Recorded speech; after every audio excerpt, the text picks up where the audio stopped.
Assalamualaikum warahmatullahi wabarakatuh. Waalaikumsalam warahmatullahi wabarakatuh. Bismillahirrahmanirrahim. Wabillahi nasta'in wa ala billahi waddin. Assalatu wassalamu ala asyrofil anbiya'i wa mursalin wa ala alihi wa sahbihi ajmain. Amma ba'du. Alhamdulillah, saya ucapkan terima kasih kepada ibu-ibu yang sudah hadir menyempatkan waktu dalam kegiatan diseminasi pembelajaran berdiferensiasi yang setelah saya implementasikan di kelas. Oke, selanjutnya pembelajaran diferensiasi itu apa sih? Ada yang tahu nggak apa itu pembelajaran diferensiasi? Mungkin ada yang tahu apa itu yang pembelajaran diferensiasi? Oke, saya tes dulu ya. Coba dulu, pembelajaran diferensiasi adalah pembelajaran yang mengakomodir kebutuhan belajar murid. Jadi pusat pembelajarannya itu ada di murid seperti itu, dan memfasilitasi murid sesuai dengan kebutuhannya dan memberi keleluasaan kepada murid untuk meningkatkan potensi dirinya sesuai dengan kesiapan belajar, minat. Jadi hasil tersebut itu hasil dari identifikasi kita sebelumnya. Makanya di dalam pembelajaran diferensiasi itu ada namanya asesmen awal. Asesmen awal itu adalah asesmen untuk mengasesmen atau mengetahui pembelajaran anak itu sejauh mana, kesiapan anak itu sejauh mana, profil anak itu sejauh mana. Apakah karena setiap anak itu berbeda dengan karakternya yang unik. Kita itu harus memahami dulu nih karakteristik peserta kita yang ada di kelas. Mulai misalnya dari anak tersebut suka gaya belajarnya seperti apa. Misalnya anak tersebut kinestetik, gaya belajarnya dia aktif anaknya. Kita tidak bisa memberikan pembelajaran yang pasif seperti itu. Yang keduanya gaya belajar anak tersebut visual. Berarti visual itu apa? Dengan melihat. Jadi anak tersebut tidak bisa dengan kegiatan hanya mendengarkan, hanya ceramah saja dari guru, dan hanya demonstrasi saja dari guru, tidak bisa. Tetapi dengan ada visual, ada benda langsung atau ada berupa gambar seperti itu. Yang satu lagi ada auditori. Auditori itu kan pendengaran ya. Anak bisa belajar dengan dia menggunakan pendengarannya. Misalnya dengan kita menyediakan video itu kan ada visualnya juga, ada auditorinya juga. Jadi ada suaranya juga. Nah, di situ salah satu kita harus memetakan dulu anaknya. Jadi di awal pembelajaran itu kita harus melihat dulu anaknya, gaya belajarnya, profilnya seperti apa gitu. Jadi tidak sebelum melaksanakan kegiatan pembelajaran itu kita harus melihat dulu profil anak. Oke, jadi tujuan dari pembelajaran diferensiasi ini kira-kira apa, Bu? Murid apa guru? Berpusatnya ke murid apa ke guru? Ke murid. Jadi pembelajarannya itu harus sesuai dengan minat dan bakat murid. Oke. Selanjutnya, nah tadi yang sudah saya sebutkan, pemetaan kebutuhan belajar murid. Sebelum memberikan pembelajaran, saya melakukan pemetaan kebutuhan murid dulu. Harus apa dulu nih sebelum jadi kita tidak bisa menyediakan kegiatan pembelajaran hanya satu pembelajaran yang melihat misalnya anak kita hanya kinestetik, tidak bisa, karena kita juga harus menyediakan kebutuhan seluruh murid ya. Salah satunya berdasarkan dengan kesiapan belajar murid. Seperti misalnya dalam kesiapan belajar murid, anak dalam mengenali lambang bilangan, khususnya untuk kelompok B misalnya. Anak mengenal lambang bilangan. Ketika kita memberikan kegiatan pembelajaran, mengenal tujuan capaian pembelajarannya, mengenal lambang bilangan 1 sampai 10. Kita menyediakan 1 sampai 5 misalnya. Nah, kita tidak bisa dalam satu hari itu hanya mengenalkan angka 5 saja. Sedangkan ada anak yang kesiapan belajarnya, misalnya anak yang baru tidak dari kelompok A dulu, belum sama sekali anak dia mengenal angka 1 dia susah gitu ya. Ada loh anak kelompok B yang mengenal angka 1 juga susah gitu ya, angka 2 itu seperti apa, dia tahu angka 2 tapi bentuknya seperti apa tidak tahu. Nah, itulah kita harus menyediakan itu. Jadi kegiatannya itu harus bervariatif, menyediakan kegiatannya sesuai dengan kebutuhan anak. Misalnya dari angka 1 sampai 5. Silakan anak-anak pilih angka yang kalian mau. Jadi dari 1 sampai 5 itu kita sediakan. Ada yang anak sudah bisa angka 5, guru aku mau pengen angka selanjutnya, kita kasih.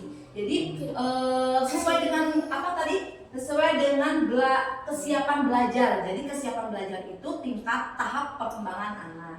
Terus yang selanjutnya tadi profil belajar. Profil belajar itu Jadi dia gaya belajarnya tadi kembali lagi gaya belajarnya gimana, apakah visual, ataukah auditori, ataukah dia happy-nya gerak-gerak. Emangnya bisa ya kalau misalnya gerakan mengenal atau misalnya kita belajar sambil gerak-gerak, anak bisa loh Bu.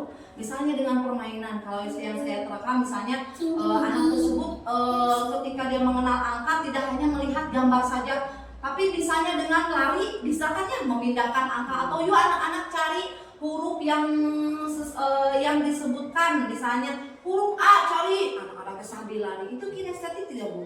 Kinestetik ya Bu, yang menyediakan keberagaman anak dengan gaya belajar anak yang kinestetik. Selanjutnya tuh, makanya di sini harus melalui dengan asesmen awal.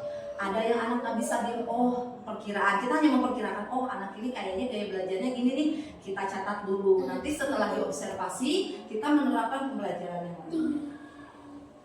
Oke, selanjutnya, nah di sini contoh RPP yang saya terapkan yaitu sebelumnya saya memetakan hasil asesmen awal. Jadi modul ajar itu sebenarnya yang komplit itu adalah ada dulu hasil awalnya dulu, hasil asesmen hari itu. Misalnya kita tadi akan memetakan, saya contohnya ini tentang sebelumnya anak tentang buah-buahan. Di sini soalnya judulnya tentang buah-buahan.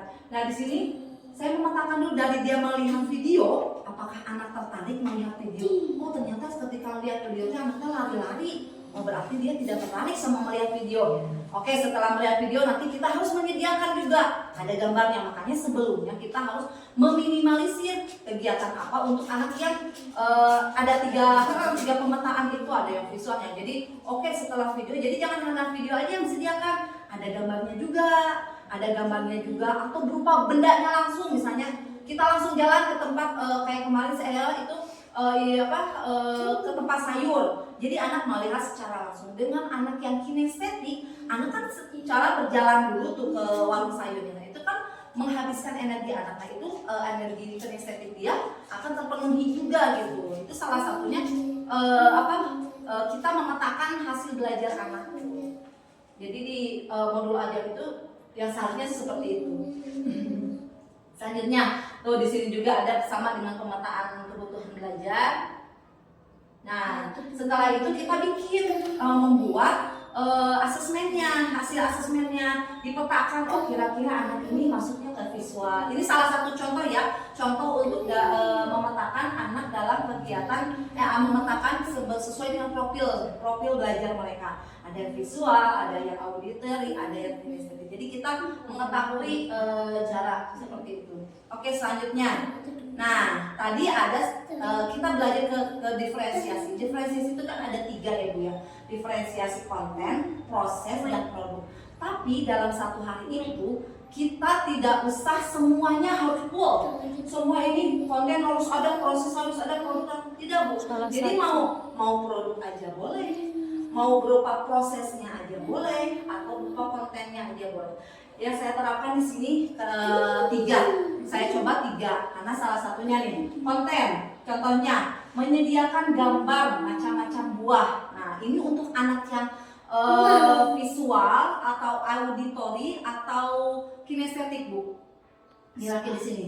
Tadi kembali lagi, iya betul, ke visual, hanya melihat gambar. Nah itu berarti si konten yang kita sediakan itu cocok nih untuk anak yang menyediakan gambar. Sebenarnya kita ini sudah melaksanakan pembelajaran diferensiasi, cuman ini masuknya kemana? Nah belum sampai situ ya, makanya kita belajar bersama. Terus yang keduanya video pembelajaran. Nah, video pembelajaran itu masuknya ke tadi ya visual. Jadi anak bisa mendengarkan secara langsung pembelajaran yang sedang diajarkan. Selanjutnya ada membuat kegiatan bermain yang interaktif. Nah interaktif ini ada gerakannya. Nah, berarti itu cocok untuk anak yang anak yang kinestetik. Nah jadi konten itu adalah apa yang kita sediakan. Nah itu diferensiasi konten. Jadi mulai dari media, metode itu adalah konten. Nah ternyata ya apa yang kita rencanakan ada. Ternyata itu kan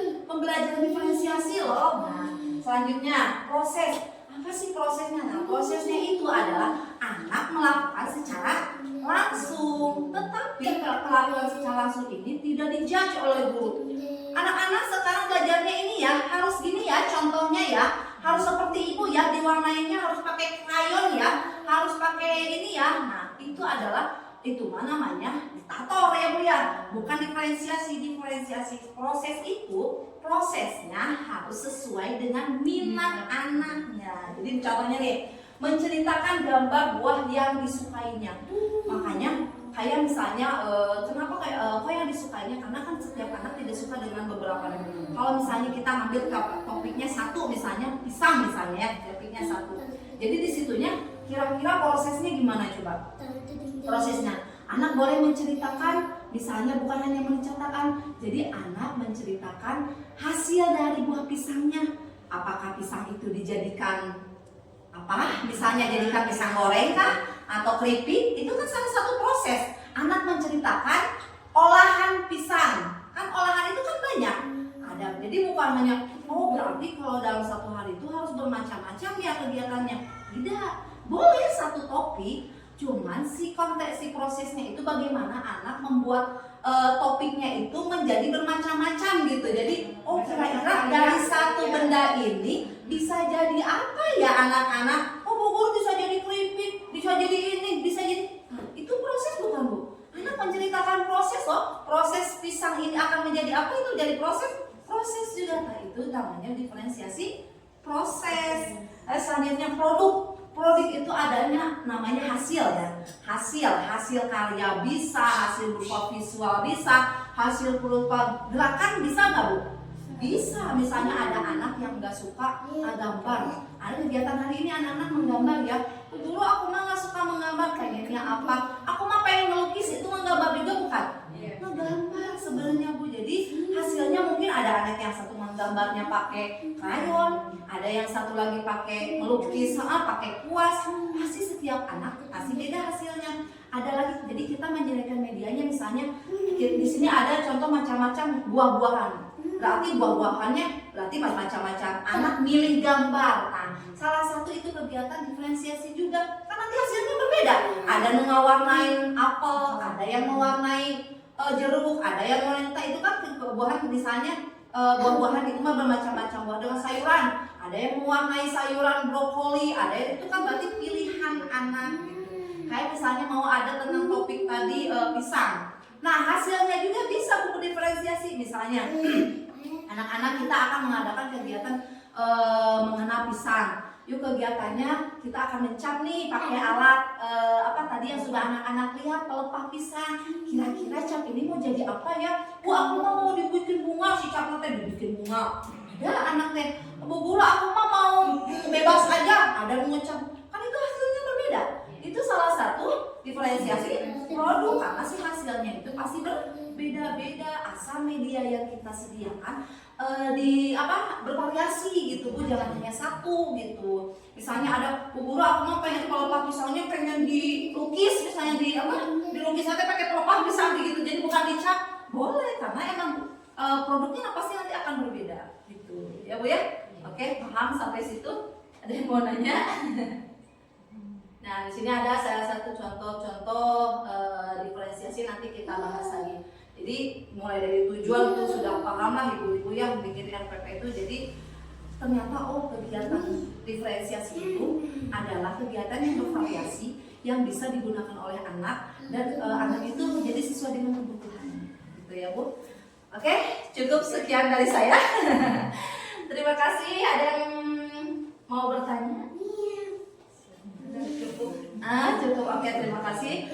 Mudah-mudahan bermanfaat ya. Jadi intinya kita belajar untuk menjadi guru yang menyediakan pembelajaran yang berpusat pada anak. Jadi kita itu menuntut, bukan menuntut ya, bukan menuntut anak untuk bisa apa yang kita inginkan. Tapi kita menuntun kayak tadi ada kasus di kegiatan Sulijar itu ketika anak tidak mau melakukan kegiatan tersebut, apa nih? Jadi harus fleksibel, kegiatannya harus fleksibel, terus guru juga harus benar-benar jadi kegiatannya tuh jadi jangan wah anak gak bisa ngapain lagi ya, jadi harus benar-benar nyari lagi ide gitu. Jadi benar-benar harus inovatif, nyari lagi ide nih, anak gak bisa itu, tapi tujuan harus nyampe ke tujuan capaian pembelajaran. Misalnya capaian pembelajarannya tuh anak di situnya anak mengetahui, anak bisa menggambar dengan berbagai media. Itu kan berbagai media. Kita sediakan cuma gambar pakai pensil aja misalnya, kayak pakai krayon aja. Dia anaknya nggak mau menggambar. Guru, aku mah nggak mau menggambar. Tujuan kan itu seni ya Bu ya. Apa guru, aku mah pengen pakai tangan aja, boleh nggak?